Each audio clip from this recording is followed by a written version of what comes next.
Hello, this is Chapter 12, the Global Capital Market. Our learning objectives today are 12.1, describe the benefits of the global capital market. 2, identify why the global capital market has grown so rapidly. 3, understand the risks associated with the globalization of capital markets. 4, compare and contrast the benefits and risks associated with the euro currency market, the global bond market, and the global equity market, and understand how foreign exchange risks affect the cost of capital. Benefits of the global capital market. The functions of a generic capital market makers are the financial service companies that connect investors and borrowers either directly or indirectly. And for instance, we have commercial banks perform an indirect connection function, and also investment banks perform a direct connection function as well.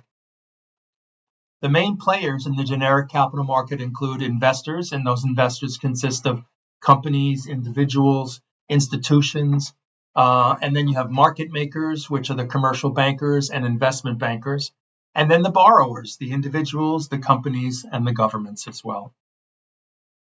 Benefits of the global capital market. The functions of a generic capital market continue to include capital market loans, equity loans, made when a corporation sells stock to investors. Debt loans requires corporations to repay a predetermined portion of the loan amount at regular intervals, regardless of how much profit it is making. The attractions of the global capital market. From the borrower's perspective, it's a lower cost of capital. The domestic capital market, it's a higher cost of capital.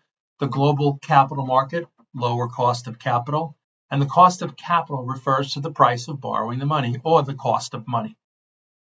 Market liquidity and the cost of capital. Well, you can see here from this chart, this is the dollars. And we can see the difference and the price points. Doesn't really help us when we take a look at it, because it doesn't have an index box. Benefits of the global capital market include attractions of the global capital market, the investor's perspective. You have portfolio diversification, wider range of investment opportunities when it's considered worldwide. Investors can diversify their portfolios internationally, thus the expectation is that they're reducing risk. Also, systematic risk, movement in a stock's portfolio's value that are attributable to macroeconomic forces affecting all firms in an economy. Relatively low correlation between movement of stock markets in different countries. Growing perception that integration of global economy and emergence of global capital markets has increased correlation between different stocks, and risk-reducing effects of international portfolio diversification would be greater except for the volatile exchange rates associated with the floating exchange rate regime. Information technology. Advances have created instantaneous communication worldwide. It allows market makers to absorb and process large volumes of information from around the world. And in essence, we have a 24-hour day trading, and also shocks spread quickly. And deregulation responds to development of the euro currency market, increasing acceptance of the free market ideology, and many countries started to dismantle capital controls in the 1970s. But the financial crisis of 2008-2009 caused experts to question if deregulation had gone too far. The need for new regulations to govern segments of financial service industry, including hedge funds. Individual nations may be more vulnerable to speculative capital flows. It could destabilize national economies. Economist Martin Feldstein postulates that hot money refers to short-term capital. Patient money supports long-term cross-border capital flows. Investors also need better information about foreign assets to make the global capital market work more efficiently. The lack of information about the quality of foreign investments may encourage speculative flows. It causes investors to react to dramatic events in foreign nations and move their money too quickly. Different accounting methods also make it difficult to compare. In the 2000s, there has been rapid movement towards harmonization of different national accounting standards. The euro currency market. Euro currency, euro dollars account for 2/3 of all euro currencies. It can be created anywhere in the world. It's important and relatively low-cost source of funds for international business. Genesis and growth of the market. Eastern European holders of dollars were afraid to deposit their money in the US. Many deposited these dollar holdings in London. British government prohibited British banks from lending British pounds to finance non-British trade in 1957. The US government enacted regulations that discouraged US banks from lending to non-US residents in the 1960s. Oil price increases engineered by OPEC created huge amounts of dollars that were then deposited in the banks of London. There is a lack of government regulation. It allows banks to offer higher interest rates on euro currency deposits than on deposits made in the home currency and charge borrowers a lower interest rate. Banks have more freedom in their dealings in foreign currency. And also companies receive a higher interest rate on deposits and pay less for loans. Interest rate spreads in domestic and euro currency markets. And we can see this from zero on up. The domestic deposit rate is very low. And then you have the euro currency deposit rate, which is significantly higher than the domestic.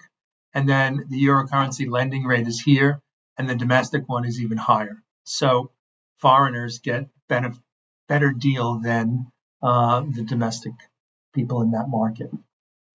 Drawbacks of the euro currency market. In a regulated system, the chance of bank failure is lower. Borrowing funds internationally can expose a company to foreign exchange risk. Bonds are an important means of financing. Most common is the fixed rate bond that receives a fixed set of cash payoffs. International bonds. Foreign bonds are sold outside the borrower's country and are denominated in the currency of country where they are issued. Euro bonds are routinely issued by multinational corporations, large domestic corporations, sovereign governments, and international institutions. Attractions of the Eurobond market. There's an absence of regulatory interference, and it falls outside of the regulatory purview or domain of any single nation. Less stringent disclosure requirements than in most domestic bond markets. Also, a favorable tax status. U.S. laws revised in 1984 to exempt any withholding tax for holders of bonds issued by U.S. corporations. It caused other governments to liberalize their tax laws to avoid outflows of capital.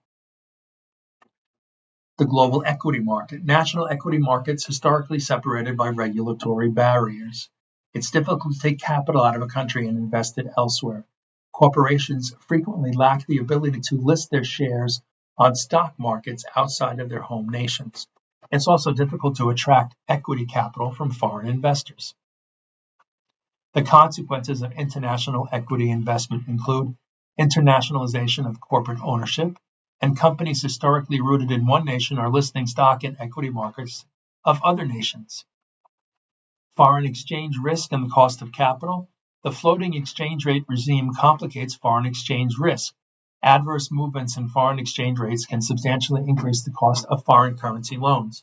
Also, unpredictable movements in exchange rates can inject risk into foreign currency borrowing. In the 360 view, focus on managerial implications. Growth of the capital market. It created opportunities for international businesses that wish to borrow and/or invest money. Firms can often borrow funds at a lower cost than is possible in a purely domestic capital market. The global market lacks government regulation. Foreign exchange risk is greater, and firms, financial institutions, and individuals can diversify their investments to limit risk. I thank you for listening.